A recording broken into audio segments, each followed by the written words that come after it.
우리 하나님의 말씀 함께 보도록 하겠습니다. 예레미야 1장 4절에서 10절입니다. 예레미야 1장 4절에서 10절입니다. 하나님의 말씀 우리 한 절씩 교독하도록 하겠습니다. 제가 먼저 읽겠습니다. 여호와의 말씀이 내게 임하니라. 이르시되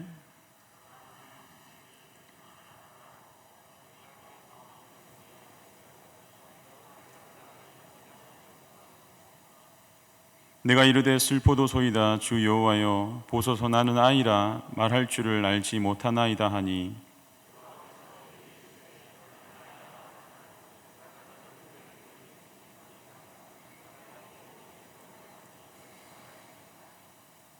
너는 그들 때문에 두려워하지 말라. 내가 너와 함께하여 너를 구원하리라. 나 여호와의 말이니라 하시고 여호와께서 그의 손을 내밀어 내 입에 대시며 여호와께서 내게 이르시되 보라 내가 내 말을 내 입에 두었노라. 보라 내가 오늘 너를 여러 나라와 여러 왕국 위에 세워 내가 그것들을 뽑고 파괴하며 파멸하고 넘어뜨리며 건설하고 심게 하였느니라 하시니라. 아멘. 시대의 선지자를 부르시는 하나님이라는 제목으로 우리 하나님의 말씀을 함께 나누어보고자 합니다. 우리는 코로나 팬데믹 시대를 살아가고 있습니다. 이로 말미암아 많은 사람들이 경제적, 육체적 그리고 정신적 어려움을 겪고 있습니다. 그러나 무엇보다 심각한 것은, 무엇보다 큰 위협은 경험해보지 못한 영적 암흑기를 경험하고 있다는 것입니다. 평등, 인권이라는 이름으로 포장된 포괄적 차별금지법이 발의가 되었습니다. 이 포괄적 차별금지법은 하나님의 창조 질서를 무너뜨림으로 하나님께서 세우신 가정을 해체하고 사회를 유지하는 기본적인 도덕을 파괴할 뿐 아니라 신앙과 양심 그리고 표현의 자유를 심각하게 훼손시킬 우려가 매우 상당합니다. 낙태죄가 폐지되었습니다. 2021년 1월 1일 0시를 기점으로 66년 만에 낙태죄가 폐지되었습니다. 임신한 여성의 자기 결정권을 침해하여 헌법에 위반된다는 이유로 낙태죄가 폐지되었습니다. 이제는 낙태를 해도 더 이상 처벌할 법적 조항이 사라진 것입니다. 하나님께서 주신 태아의 생명권이 사람의 결정에 의해 좌지우지 될 수 있게 되었습니다. 생명의 주권이 하나님의 손에 달려 있음에도 이제는 사람의 손에 그 생명권이 결정되는 참으로 암담한 시대가 도래하였습니다. 감염법 예방법이 개정되었습니다. 개정된 감염법 예방법 시행으로 말미암아 이제는 정부에서 마음대로 하나님의 몸된 교회를 폐쇄할 수 있게 되었습니다. 이 법에 의해 우리 교회를 비롯한 몇몇 교회가 폐쇄되었습니다. 폐쇄된 교회들이 어떤 쿠데타를 일으키거나 국민들에게 중대한 해악을 끼쳐서 교회가 폐쇄되었던 것이 아닙니다. 모여서 예배드렸다는 이유만으로 교회가 폐쇄되었습니다. 중앙재난안전대책본부에서 대면 예배를 통한 감염은 거의 없었다라고 발표했음에도 정부의 교회 폐쇄 및 비대면 예배는 바른 결정이라고 생각하는 이들이 아주 많습니다. 그 중에 참으로 안타까운 것은 소위 하나님을 믿는다고 말하는 분들이 이 모든 혼란의 책임이 교회에 있다며 고개 숙여 사과하고 있는 것입니다. 이뿐 아닙니다. 아직 성적 정체성이 형성되지 않은 어린아이들에게 성교육이라는 이름 하에 차마 입에 담지 못하는 교육이 자행되고 있습니다. 이상에서 말씀드린 일들 외에 하나님을 대적하는 수많은 일들이 오늘날 곳곳에서 일어나고 있습니다. 하나님의 말씀으로 건국된 자유민주주의 국가인 대한민국이 건국된 이래로 이러한 영적 암흑기는 전무후무할 것입니다. 오늘 본문에는 이러한 영적 암흑기에 놓여 있는 한 나라가 등장합니다. 어느 나라입니까? 요시야 왕부터 마지막 왕인 시드기야가 다스린 이스라엘, 즉 남유다입니다. 이 남유다는 영적으로 가장 극심한 암흑기를 맞이하므로 멸망을 눈앞에 두고 있습니다. 하나님께서 땅 위에 사람을 지으신 것을 후회하시며 땅 위에 존재하는 모든 것들을 쓸어버리셨던 노아의 시대와 동일한 시대가 남유다였습니다. 멸망 직전의 노아 시대와 마찬가지로 멸망을 눈앞에 둔 남유다는 죄악으로 가득하였습니다. 모든 사람들은 죄악된 길을 걷고 있었습니다. 가장 큰 죄악 중에 하나는 세상에서 갖은 죄악을 저지르면서도 성전에서 적당한 제사만 드리면 모든 것이 다 용서된다고 믿었던 것입니다.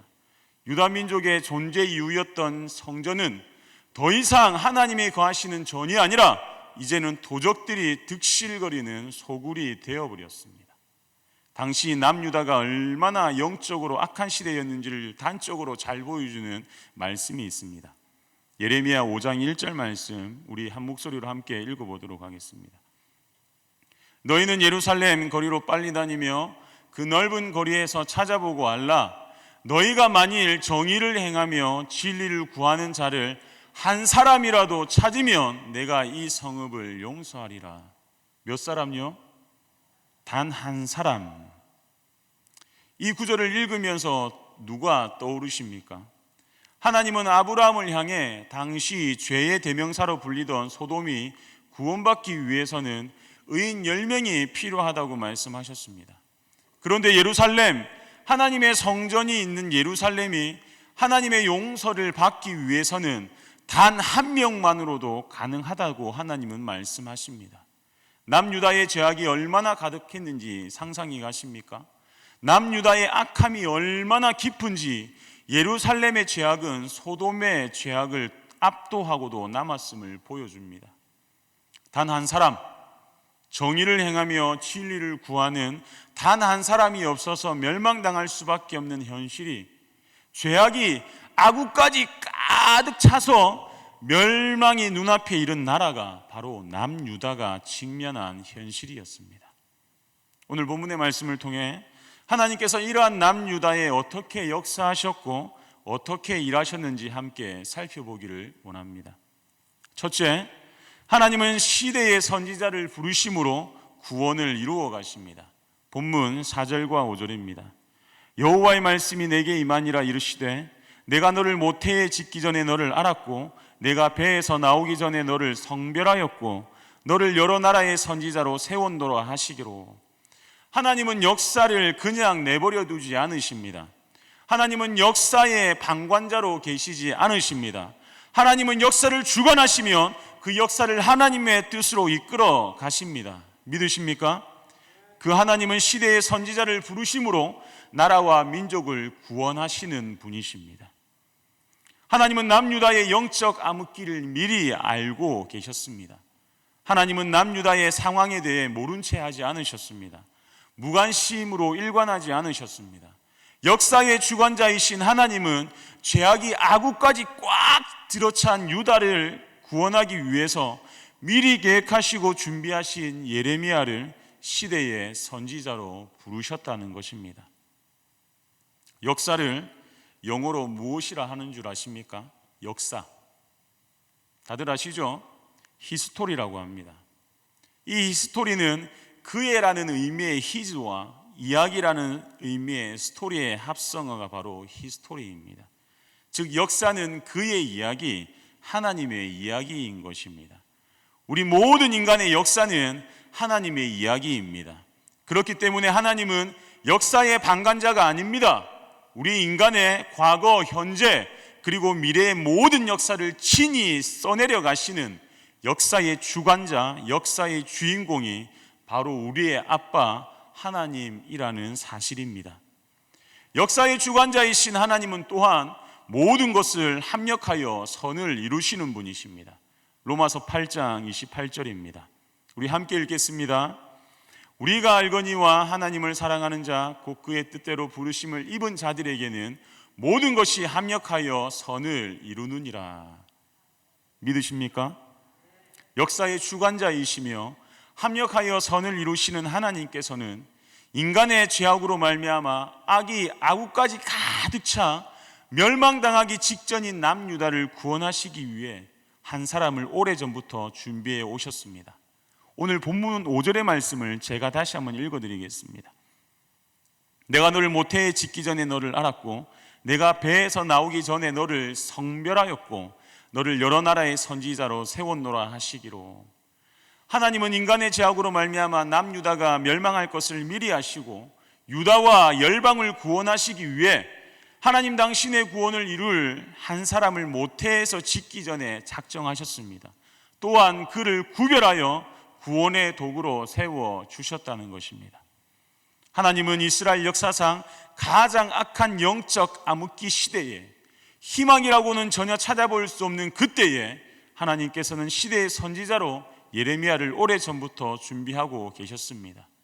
왜 그렇게 하셨습니까? 역사는 하나님께서 이끌어 가시는 하나님의 이야기이기 때문입니다.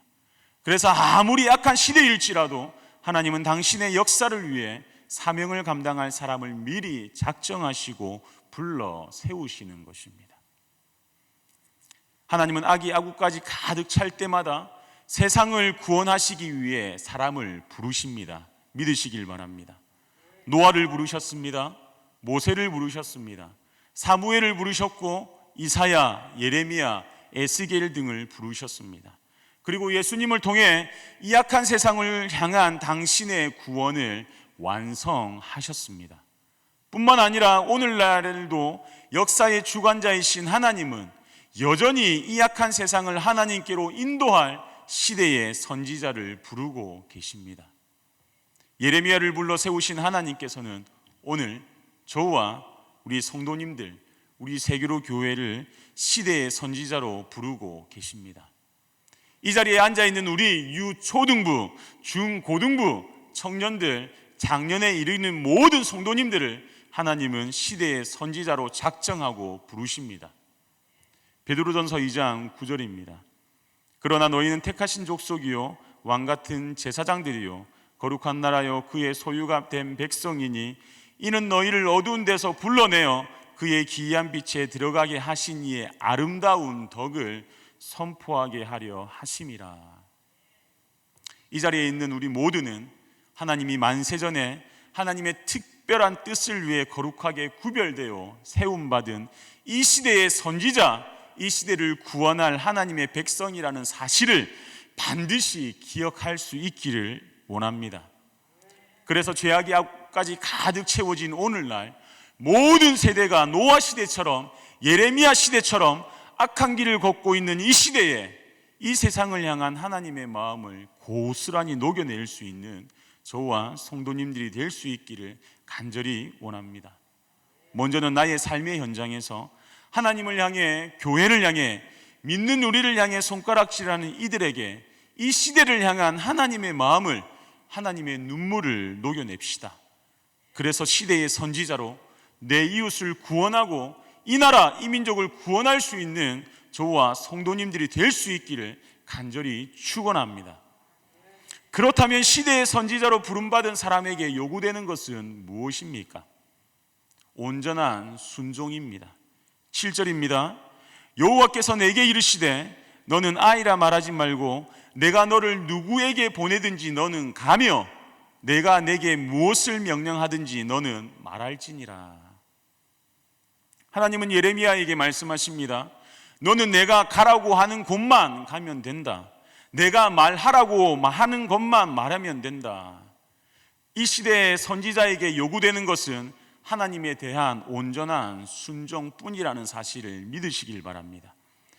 그러나 너를 여러 나라의 선지자로 세웠노라고 말씀하시는 그 하나님의 말씀에 예레미야는 하나님의 그 부르심에 거절합니다. 6절입니다. 내가 이르되 슬프도소이다 주 여호와여 보소서 나는 아이라 말할 줄을 알지 못하나이다 하니. 네? 하나님 안 됩니다. 여러 나라의 선지자라뇨. 가당치도 않습니다. 말도 안 됩니다. 하나님 누구보다 저를 잘 아시지 않습니까? 저를 보십시오.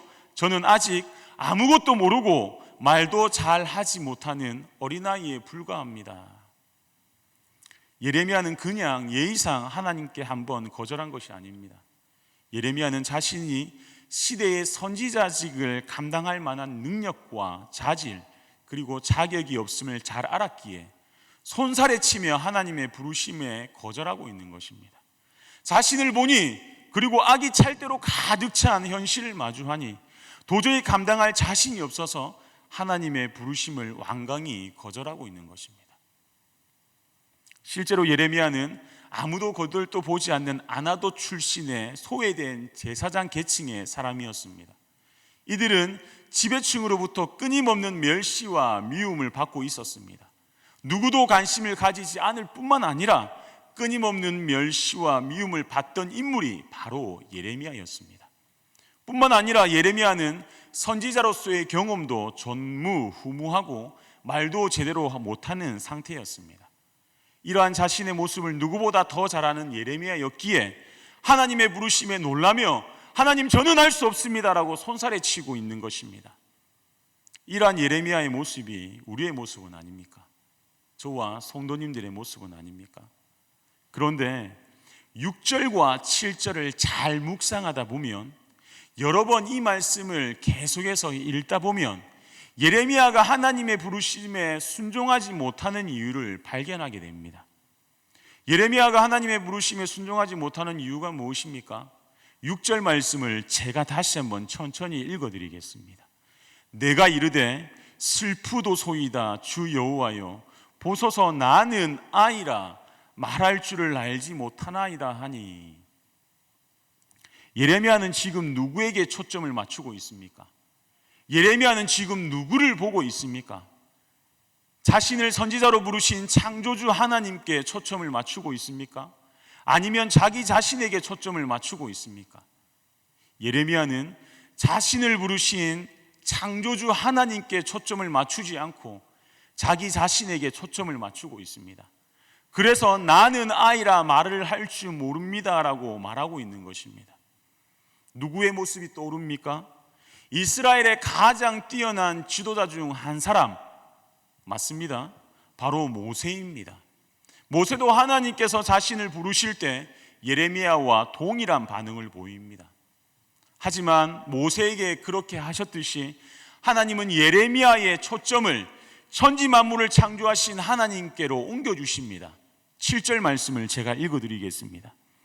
여호와께서 내게 이르시되 너는 아이라 말하지 말고 내가 너를 누구에게 보내든지 너는 가며 내가 내게 무엇을 명령하든지 너는 말할지니라. 여호와인 내가 너를, 여호와인 내가 너에게. 하나님은 예레미야의 시선을, 예레미야의 초점을 예레미야 자신에게서 창조주 하나님께로 돌리고 계신다는 것입니다. 우리가 바라봐야 할 대상은, 우리의 시선이 향해야 할 대상은 내 자신이 아니라 천지 만물을 창조하신 전지전능하신 하나님이시라는 사실을 믿으시길 바랍니다. 생사복을 주관하시는 시퍼렇게 살아계시는 하나님께 우리의 초점을 맞추고 그분께 우리의 모든 시선을 고정시켜야 합니다. 믿음의 주여 또 온전케 하시는 이인 예수만 바라봐야 합니다. 그리할 때 나는 할 수 없지만 하나님은 모든 것을 가능케 해 주십니다. 그 하나님께 우리의 시선을 고정할 때 우리는 온전히 순종할 수 있으며 선지자의 사명을 온전히 감당할 수 있게 된다는 것입니다. 자신을 바라보지 마십시오. 누구를 바라보아야 합니까? 천지 만물을 창조하신 전능하신 하나님, 나의 아빠 되시는 그 하나님을 바라볼 때 우리는 하나님의 말씀 가운데 순종할 수 있게 됩니다. 내가 누구인지, 내가 어떤 가문인지, 집안이 어떤지는 전혀 중요하지 않습니다. 내가 무엇을 가졌는지는 중요하지 않습니다. 내가 무엇을 소유했는지는 중요하지 않습니다. 내가 얼마나 많은 것을 배웠는지는 전혀 중요하지 않습니다. 나의 능력은 중요하지 않습니다. 중요한 것은 우리가 누구를 바라보고 있는지, 나의 시선이 어디를 향하고 있는지가 중요합니다. 내가 누구에게 초점을 맞추고 있는지가 중요합니다. 우리는 천지 만물을 창조하신 우리의 생사복을 주관하시는 시퍼렇게 살아계신 하나님께 우리의 시선을 둬야 합니다. 우리는 나 자신에게 초점을 맞추는 것이 아니라 창조주 하나님께 초점을 맞춰야 합니다. 그래야 하나님께서 나를 누구에게 보내든지 갈 수 있으며 하나님께서 무엇을 명령하든지 말할 수 있게 됩니다. 오직 창조주 하나님께만 우리의 초점을 맞출 때 우리는 온전한 순종을 하나님께 올려드릴 수 있습니다. 피조물인 내 자신이 아니라 창조주 하나님께 우리의 초점을 맞출 때 우리는 순종할 수 있을 뿐만 아니라 하나님의 임재와 구원을 또한 누릴 수 있습니다. 8절입니다. 너는 그들 때문에 두려워하지 말라. 내가 너와 함께하여 너를 구원하리니 나 여호와의 말이니라 하시고, 하나님께서는 내가 너와 함께해서 너를 구원해 줄 테니 두려워 말고 순종하라고 말씀하고 계십니다. 하나님은 가문을 중요하게 생각하지 않으십니다. 하나님께서는 자격을 중요하게 생각하지 않으십니다. 하나님께서는 스펙을 중요하게 생각하지 않으십니다. 하나님께서는 그 사람의 사회적 능력을 중요하게 생각하지 않으십니다. 왜 그렇습니까? 순종할 때 그 사람의 가문, 스펙, 자격, 능력과는 아무런 상관없이 하나님께서는 순종하시는 그 사람을 통해 하나님께서 친히 일하시기 때문입니다. 순종하는 사람을 통해 하나님께서 행하십니다. 왜냐하면 하나님은 일을 행하시는 여호와, 그것을 만들며 성취하시는 여호와 하나님이시기 때문입니다. 얼마 전 100분 토론회가 열렸습니다. 성도님 여러분, 100분 토론회 아무나 나갈까요? 나가고 싶다고 해서 아무나 다 받아주는 토론회입니까? 아닙니다. 그런 곳에 담임 목사님께서 나가셨습니다. 담임 목사님 입장에서 100분 토론회에 나가신다는 것은 결코 쉬운 결정이 아니었을 것입니다. 만약에 저라면 저는 결코 나가지 못했을 것입니다. 결코 쉽지 않은 일입니다. 나갔다간 난도질 당할 수도 있는 아주 어려운 자리입니다. 압박감이 얼마나 심했을까요? 준비 과정부터 100분 토론회 하는 모든 과정에 담임 목사님과 동행할 수 있는 은혜를 누렸습니다. 담임 목사님 밑에서 부교육자로 9년째 사역하고 있습니다. 제가 볼 때 담임 목사님께서 그렇게 긴장하신 모습은 9년간 세계로 교회 부교육자로 있으면서 단 한 번도 보지 못했습니다. 옆에서 지켜본 담임 목사님의 가족들의 마음은 어땠을까요? 100분 토론회가 끝나기 전까지 감히 어떤 말도 쉽게 하지 못했습니다. 담임 목사님께서 그 자리에 왜 나가셨을까요? 내가 너를 누구에게 보내는지 너는 가며 내가 내게 무엇을 명령하든지 너는 말할지니라. 하나님의 마음에, 하나님의 눈물에, 하나님의 말씀에 순종해서 그 어려운, 그 무거운 자리에 나가신 것입니다. 그 결과는 어떠했습니까? 그 전날 중앙재난안전대책본부에서 1년간 시시하던 사실을 발표했습니다. 대면 예배를 통한 감염은 거의 없었다는 진실을 100분 토론 하루 전에 발표합니다. 하나님의 역사가 아니면 설명할 길이 전혀 없습니다. 그 100분 토론회를 옆에서 지켜보는데 정말 통쾌했습니다. 정말 감사했습니다. 최근에 경험한 가장 큰 감동이었습니다. 아마 풀 영상을 보신 분들이라면 저와 동일한 생각을 하셨을 것입니다. 그러나 생생한 현장에서 경험하는 그 하나님의 임재와 승리는 말로 표현할 수 없을 정도였습니다. 완전 압도적인 승리였습니다. 너무나 기쁘고 너무나 행복했습니다. 이 모든 것은 세상에서 주목하는 잘난 사람 한 사람 없지만 끝까지 하나님의 말씀에 순종해서 예배를 지키며 하나님의 도우심을 구하며 금식하며 기도한 담임 목사님과 우리 세계로 교회 모든 성도님들과 한국 교회의 승리인 것입니다. 우리가 순종할 때 하나님은 하나님의 하나님 되심을 스스로 증명해 주십니다. 하나님의 생생한 승리가 가득한 이 세계로 교회에서 믿음 생활하시는 저와 성도님들은 정말 참으로 땡 잡으신 겁니다. 아무리 내가 부족할지라도 하나님의 부르심에 순종할 때 함께 하시는 하나님으로 말미암아 우리 모두는 개인을 살리고 교회를 살리는, 시대를 구하는 생명의 도구로 시대의 선지자로 쓰임받을 수 있습니다. 그 사람의 가문이나 능력이나 스펙이나 자격은 중요하지 않습니다. 하나님께서 쓰시고자 부르실 때 순종하면 우리 모두는 나이 고하를 막론하고 능력 유무를 막론하고 이 시대를 살리는 선지자로 쓰임받을 수 있습니다. 영적으로 참으로 어두운 이 시대에 온전히 하나님께 순종하심으로 하나님께서 쓰시는 그 사람이 바로 저와 성도님들 될 수 있기를 간절히 축원합니다. 이러한 가사를 가진 찬양이 있습니다. 주가 일하시네, 주가 일하시네, 신뢰하며 걷는 자에게. 주가 일하시네, 주가 일하시네, 신뢰하며 걷는 자에게. 이 찬양의 가사가 저와 성도님들의 믿음의 고백이 될 수 있기를 원합니다. 셋째, 선지자는 오직 하나님의 말씀만을 외쳐야 합니다.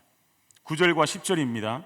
여호와께서 그의 손을 내밀어 내 입에 대시며 여호와께서 내게 이르시되 보라 내가 내 말을 내 입에 두었노라.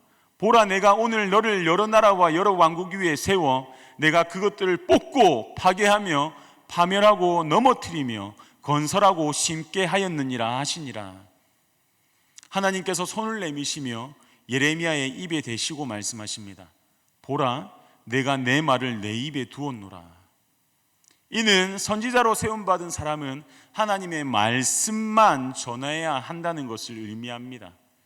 하나님의 말씀만 외쳐야 한다는 것입니다. 시대의 선지자로 부름받은 사람은 이 세상을 향해 자신의 이야기를 해서는 안 됩니다. 자신의 소견에 맞는 말을 해서는 안 됩니다. 누가 듣든 누가 듣지 않던 오직 하나님의 말씀만을 외치고 외쳐야 합니다. 코로나19로 말미암아 하나님의 말씀을 전하는 선지자가 아닌 자신의 이야기, 자신의 생각을 말하는 이들이 참으로 많아 안타까울 따름입니다. 이번에 100분 토론회에 나오신 분도 하나님의 말씀이 아닌 자신의 생각, 자신의 주장을 피력하셔서 너무나 가슴이 아팠습니다. 어디 이분뿐이겠습니까? 실명을 거론할 수는 없지만 많은 분들이 하나님의 말씀이 아닌 사람의 말, 세상의 말을 전달하는 도구로 쓰임받고 있어서 참으로 가슴이 아픕니다. 그러나 감사하게도 이 코로나 시대에 거짓 선지자 하나냐와 같은 사람들이 밝히 드러나고 있다는 사실입니다. 하나님은 선지자로 부름받은 우리들의 입에 하나님의 말씀을 두셨습니다. 우리는 그 하나님의 말씀만 전해야 하는 선지자임을 기억하시기를 바랍니다. 하나님께서 예레미야의 입에 두신 말씀의 내용은 무엇이었습니까? 10절 말씀을 제가 읽어드리겠습니다. 보라 내가 오늘 너를 여러 나라와 여러 왕국 위에 세워 내가 그것들을 뽑고 파괴하며 파멸하고 넘어뜨리며 건설하고 심게 하였느니라 하시니라. 하나님께서 예레미야에게 외치라고 말씀하신 내용은 민족과 열방을 찢고 부서뜨려서 다시 시작한다는 것입니다. 멸망 후 다시 세우고 다시 심는다는 것입니다. 즉 하나님은 민족과 열방의 파괴와 건설을 외치라고 말씀하고 계시는 것입니다. 그래서 예레미야는 하나님의 말씀을 가감없이 그대로 외쳤습니다. 예루살렘을 비우십시오. 바벨론으로 70년간 다녀오라고 하시는 것은 하나님의 뜻입니다. 바벨론에 빨리 항복하면 할수록 피해가 적을 것입니다. 빨리 바벨론에 항복하십시오. 이는 하나님의 뜻이며 하나님이 다시 예루살렘을 회복시키실 과정 가운데 한 부분입니다. 그러나 남유다 사람들은 왕에서부터 백성에 이르기까지 예레미야를 친바벨론주의자로 나라를 팔아먹는 매국노로 미워하고 폭행하고 감금하기까지 했습니다. 고향 사람들뿐만 아니라 심지어 그의 가족조차도 예레미야를 받아들이지 않았습니다. 근데 예레미야는 애굽으로 강제 송환되어 42년간의 선지자 활동 끝에 끝내 돌에 맞아 순교하고 말았습니다. 예레미야는 순교하기까지 오롯이 하나님의 말씀만을 전한, 하나님의 말씀을 듣고도 돌이키지 않는 이들에게 끝까지 하나님의 말씀만을 전함으로 선지자로서의 사명을 다하고 선지자로 생을 마감하였습니다. 그러나 하나님은 당신의 선지자 예레미야를 통해 이스라엘의 회복을 약속하셨습니다. 예레미야 31장 31절에서 34절입니다. 여호와의 말씀이니라. 보라 날이 이르리니 내가 이스라엘 집과 유다 집에 새 언약을 맺으리라. 이 언약은 내가 그들의 조상들의 손을 잡고 애굽 땅에서 인도하여 내던 날에 맺은 것과 같이 아니할 것은 내가 그들의 남편이 되었어도 그들이 내 언약을 깨뜨렸음이라. 여호와의 말씀이니라. 그러나 그날 후에 내가 이스라엘 집과 맺을 언약은 이러하니 곧 내가 나의 법을 그들의 속에 두며 그들의 마음에 기록하여 나는 그들의 하나님이 되고 그들은 내 백성이 될 것이라. 여호와의 말씀이니라. 그들이 다시는 각기 이웃과 형제를 가르쳐 이르기를 너는 여호와를 알라 하지 아니하리니 이는 작은 자로부터 큰 자까지 다 나를 알기 때문이라. 내가 그들의 악행을 사하고 다시는 그 죄를 기억하지 아니하리라. 여호와의 말씀이니라. 하나님께서 택하신 시대의 선지자 예레미야를 통하여 하나님은 다시 이스라엘을 회복시켜 주시고 언약의 백성으로 삼아 주셨습니다. 우리는 세상을 향해 외쳐야 합니다. 하나님의 말씀을 고스란히 오롯이 대언해야 합니다. 하나님의 말씀을 적극적으로 선포해야 합니다. 쉽지 않습니다. 많은 어려움이 우리를 위협할 수 있습니다. 예레미야처럼 사람들의 손가락질을 받으며 어찌며 갖은 어려움에 노출될 수도 있습니다. 본인뿐만 아니라 가족도 어려움에 처할 수도 있습니다. 동성애를 반대하는 레인보우즈 연합석 원장님처럼 동성애자들의 위협 때문에 사랑하는 가족을 멀리 떠나보내야 할 수도 있습니다. 그럼에도 우리는 하나님의 말씀을 외쳐야 합니다. 하나님은 그런 사람을 통해 이 영적 암흑기를 회복의 날로, 기쁨의 날로 바꿔주실 것이기 때문입니다. 이보다 더 큰 영광이 어디에 있겠습니까? 코로나19가 시작되었을 때 담임 목사님께서는 계속해서 예배를 드려야 한다며 눈물로 하나님의 뜻을 선포하셨습니다. 담임 목사님과 세계로교회 성도님들은 세상으로부터, 심지어는 하나님을 믿는 사람으로부터 갖은 비난과 욕을 들었습니다. 어떤 이들은 그런 목사님과 세계로교회를 향해 사탄의 자식, 살인자, 돈만 밝히는 사람, 이 세상에서 없어져야 할 부류라는 차마 입에 담기 힘든 말들을 쏟아 부었습니다. 그러나 끝까지 정부를 향해, 세상을 향해, 교회를 향해 하나님의 말씀을 선포하였습니다. 고발당하고 폐쇄당하고 갖은 욕설을 들으며 많은 어려움을 겪었습니다. 그럼에도 계속해서 외쳤습니다. 외치고 외쳤습니다. 어떤 이들은 아마 계란으로 바위치기라고 생각했을지도 모릅니다. 믿지 않는 사람들은 당연하고 믿는 사람조차 우리 교회가 행하는 모든 것이 무모하고 어리석은, 이웃을 생각하지 않는 이기적인 행동이라고, 교회가 해서는 안 되는 일이라고 비난했습니다. 실제로 우리는 계란과도 같은 존재입니다. 아니, 계란보다 약하고 보잘것없는 분들이 여기 모인 세계로 가족들입니다. 그런데요, 그거 아십니까? 하나님께서 쓰시는 도구는 계란과도 같은 연약하고 부족한 존재라는 것을. 그런데 그 계란과도 같은 존재일지라도 천지만물을 창조하신 창조주 하나님의 손에 붙들리면 세상 어떤 것보다 강하고 강한 존재가 될 수 있다는 사실을 아십니까? 창조주 하나님께서 계란을 사용하시면 계란으로 충분히 바위를 깨고도 남습니다. 믿으십니까? 왜 그렇습니까? 창조주 하나님이 사용하시기 때문입니다. 끝까지 포기하지 않고 시대의 선지자로 하나님의 말씀을 선포했을 때 어떻게 되었습니까? 교회 대면 예배를 통해서는 어떠한 감염자도 발생하지 않았다는 중앙재난대책본부의 발표가 나지 않았습니까? 예배를 드릴 수 있게 되지 않았습니까?